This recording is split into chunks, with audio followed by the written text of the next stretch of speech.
어느 뭐로 봐도 우리가 지금 현 시대에 들어서 식용유를 퍼먹는 거는 너무나도 부자연스럽고 굉장히 이제 있을 수 없는 일이고 그전까지 전례가 없는 일이고 그렇다는 거를 과거 인류 조상들이 먹었을 만한 동물들의 예시로 알 수 있지 않나. 그러니까 우리가 과거에 잡아먹고 살았던 반추동물이 아닌 초식동물들은 그 풀에 있는 오메가3라든지 이런 것들을 대량으로 섭취를 하면서 그것들을 마치 인간처럼 단위동물들이 그러듯이 자기 지방에 저장을 해가지고 오메가3는 아마도 오메가6에 비해서는 많은 양을 섭취를 했을 것이다. 그렇기 때문에 오메가3를 좀 대량으로 먹는 것은 오메가6를 대량으로 먹는 것에 비해서 그렇게까지 나쁘지 않을 수도 있다. 이런 말씀을 드리고 그런 말씀을 드리는 것에 있어서 제가 가장 많이 이제 기반했던 게 갈리시아에 전통적으로 자생하는 토착 말 품종 때문이었거든요. 그러니까 이 말이 고대 인류가 먹었었을 만한 굉장히 지방이 많고 뚱뚱했던 그런 말들 막 알타이라 벽화 이런 데 그려져 있는 그런 말들의 원형에 가장 가까운 품종 중에 하나라고 해요. 현재까지 남아있는 말 품종 중에서는. 그리고 이런 말들의 지방산 조성을 우리가 연구를 해보면은 오메가3 비중이 굉장히 높으니까 그러면은 우리 과거 선조들은 항상 풀만 뜯어먹은 동물들을 먹었을 테니 오메가3도 꽤나 많이 섭취하지 않았을까 이제 이런 맥락에서 말씀을 드렸던 건데 이제 그것들을 조금 더 검증을 해보려고 제가 좀 다양한 동물들 지방이 많으면서 좀 덩치가 큰 메가포나에 가까운 동물들을 조사를 해봤어요. 그런 면에서 일단 제일 처음에는 이 갈리시안 말의 지방산 조성이 어떤지도 같이 봐야겠죠. 여기서 흥미로운 거는 이 사람들이 한 가지 말만 가져다가 조사를 한 게 아니고 같은 말이지만 방목만 해서 키운 말이라 방목도 하긴 하지만 농우사료, 그러니까 곡물 사료를 먹여가지고 키운 말, 이 두 그룹을 나눠가지고 조사를 한 거예요. 라이브스탁 프로덕션 시스템, SES가 세미 익스텐시브, 그러니까 이제 좀 약간 가둬놓고 곡물 사료 먹인 거고요. 프리덤 익스텐시브, 그러니까 완전히 그냥 풀어놓고 태어나서부터 도축할 때까지 내내 방목만 되어가지고 풀만 뜯어먹고 그렇게 살았던 애들을 말을 하는 거예요. 그래서 이쪽이 갇혀서 곡물 사료 먹은 애들의 지방산 조성 비율인 거고 이쪽은 완전히 풀어져가지고 먹었던 애들의 지방산 조성 비중인데요. 근데 이거 보시면은 뭐 C16이 팔미트산인데 팔미트산은 왼쪽 곡물사료 먹은 애가 한 30%, 곡물사료 안 먹은 애 완전 풀려져 있던 애가 한 25% 정도로 뭐 그렇게 큰 차이는 없고요. 그리고 이제 스테아르산 비중은 뭐 이것도 마찬가지로 둘이 별로 큰 차이 없고 그다음에 이게 올레산이거든요. 오메가9이라고 불리는 올리브 오일에 많은 그 올레산은 가둬놓고 좀 먹인 애가 곡물사료 먹은 애가 한 30% 정도 되는데 반해서 풀어놓은 애는 18%밖에 안 돼요. 그러니까 올레산 오메가9의 비중이 좀 줄어든 거죠. 그리고 리놀레산 오메가6 식물성 오메가6 식용유에 많이 들어있다는 제가 그 우리 몸에 좋지 않다고 말씀드렸던 바로 그 지방산은 의외로 크게 차이가 안 나더라고요. 곡물사료 먹인 애는 한 15% 정도, 곡물사료 안 먹인 애는 14% 정도인데 근데 이게 뭐 여러 가지 원인이 있을 수가 있겠지만 일단 기본적으로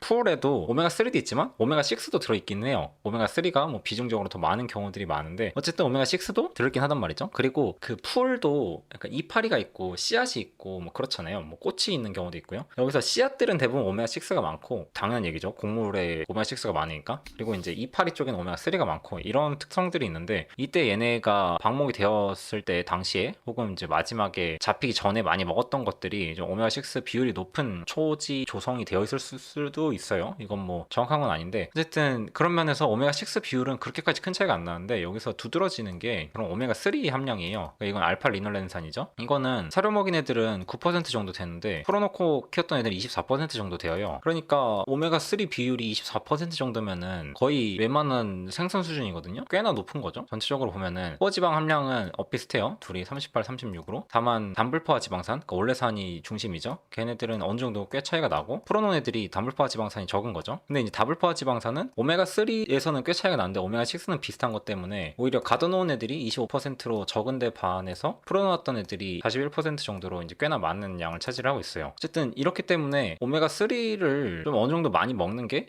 인간한테는 좀 자연스러운 것일지도 모른다라는 생각을 제가 했었던 거거든요. 그래서 그런 식으로 말씀을 드렸던 적들이 종종 있는 거고요. 근데 이게 참 신기한 게 저는 그러니까 이것만 보고서 과거 인간은 오메가3도 꽤나 많이 먹었겠구나라는 생각을 했었지만 의외로 이게 1968년에 조사를 했었던 되게 옛날 논문인데요. 하마랑 아프리칸 코끼리를 조사를 한 거예요. 어떻게 보면은 이쪽이 더 인간이 많이 먹었을 만한 동물들이잖아요. 아프리카는 호모사피엔스가 발원한 지역이기도 하고 뭐 지금까지도 메가포나들이 생존되어 있는 유일한 대륙이잖아요. 그 대륙에서 살고 있는 헤비급 1황과 거의 따까리 한 2등 정도 되는 우리 하마 친구 이 둘의 지방산 조성을 또 조사를 해놓은 게 있더라고요. 거예요. 그래서 이 논문을 보면은 일단 먼저 하마 조사한 거를 보여주고 그 다음에 코끼리 조사한 걸 보여줘요. 근데 하마가 이게 되게 재밌는 건데 그 예전에 슈카월드 채널에서 나왔었던 하마라고 해서 하마는 왠지 말마니까 말일 것 같고 코뿔소는 코뿔소가 붙었으니까 소일 것 같잖아요. 근데 사실 하마는 소에 더 가깝고 코뿔소는 말에 더 가깝거든요. A few moments later. 그러니까 지금 여기 암컷 하나, 암컷 둘, 암컷 셋, 그리고 이제 수컷 이렇게 해서 4마리를 비교를 한 거거든요. 그렇게 조사를 해보니 팔미트산 비중이 이제 26에서 한 30% 정도, 그다음 18대 0이 이제 스테아르산이죠. 스테아르산이 우리 지방들이 미토콘드리아에서 잘 탈 수 있게 도와준다고 해가지고 좀 많이 먹으면 같은 지방량을 먹을 때 스테아르산 비중이 높은 지방을 먹으면 지방이 좀 더 잘 탈 수 있다. 그래가지고 반추동물 지방을 드셔라. 뭐 양지방이 더 좋다. 뭐 이런 말씀을 드렸던 이제 이유가 되는 지방산이기도 한데요. 이것도 마찬가지로 얘네는 한 20% 정도 되는 상당히 높은 수준을 보여주고 있는 거죠. 그러니까 이걸 통해서 우리가 얘네가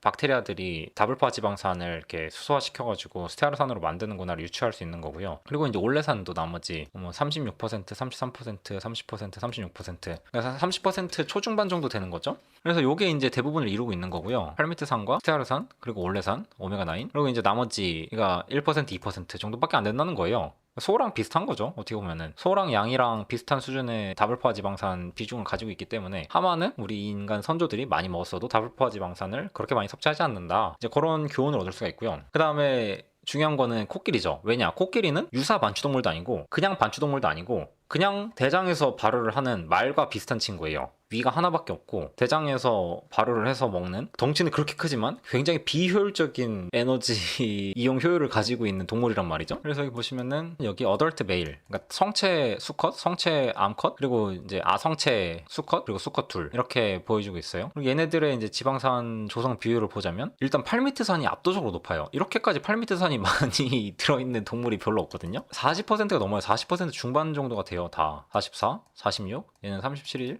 43, 42, 44. 팔미트산 비중이 굉장히 높고 그 다음에는 미스트릭산도 뭐 5%씩은 있고 스테아르산은 별로 없죠. 5%, 6%, 5%, 6%, 6%? 그러니까 얘네들이 반추 활동을 통해서 오메가6나 오메가3들을 스테아르산으로 변환하지는 않는 것으로 보인다고 이 연구에서도 이제 말을 하고, 이런 걸 통해서 우리가 유출할 수 있는데, 근데 참 신기한 게 얘들은 올레산 비중은 이제 30% 이상, 40%, 뭐 30% 이상 이렇게 해서 꽤나 높은데 오메가6랑 오메가3는 거의 없어요. 그러니까 코끼리는 뭐 왠지는 사실 잘 모르겠지만 풀만 먹고, 아니 사실 풀이라기보다 코끼리는 나뭇잎이나 이런 걸 더 많이 먹긴 하죠.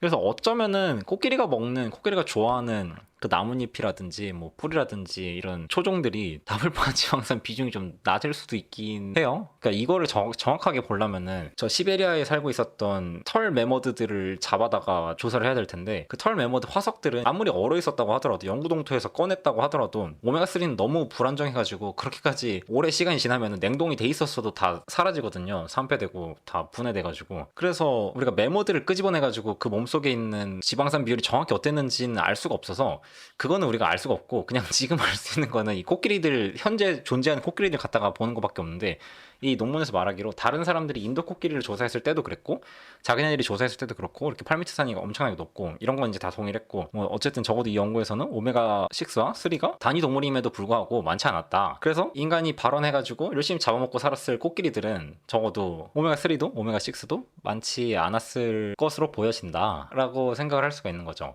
그러니까 생각보다 큰 동물들 잡아먹으면서 우리가 다불포화 지방산을 그렇게 많이 섭취하지 않았을 수 있다는 거죠. 그 다음에 이제 또 노르던 엘레펀트 실, 그러니까 이제 물개 종류 중에 하나인 거죠. 정확히 무슨 물개인지는 잘 모르겠네요. 아니, 정확히 무슨 물개인지 모르고 넘어가도 될 것 같습니다. 물개들도 우리 에스키모들이 많이 잡아먹었으니까. 근데 저는 해양에 살고 있는 포유류들, 엄청나게 큰 포유류들, 고래라든지 아니면 물개라든지 바다사자라든지 이런 친구들은 당연히 그냥 오메가3가 엄청 많을 줄 알았어요. 얘네가 먹고 사는 게 다 오메가3가 많은 것들이니까요. 그 안에서 포식 서열이 높잖아요. 그래서 당연히 오메가3가 엄청 많을 거라고 생각을 했고, 그렇기 때문에 걔네들을 먹고 살았던 에스키모들도 무조건 오메가3를 많이 먹고 살았을 거라고 생각을 했고, 실제로 오메가3를 많이 먹고 살긴 했으니까 에스키모들이 심장병에 좀 취약을 했고 뭐 피도 잘 안 먹고 뭐 이런 문제들을 가지고 있었다고 생각을 했단 말이죠. 근데 의외로 굉장히 흥미로운 게 이렇게 이제 피하 지방을 추출을 해가지고 조사를 했다는 거예요. 지금 조사를 해보니까 생각보다 오메가3가 그렇게 높지가 않더라고요. 그러니까 이게 물개만 해당이 되는 건지 다른 고래도 해당이 되는 건지 이것까지는 잘 모르겠어요. 얘네도 마찬가지로 단위동물이거든요.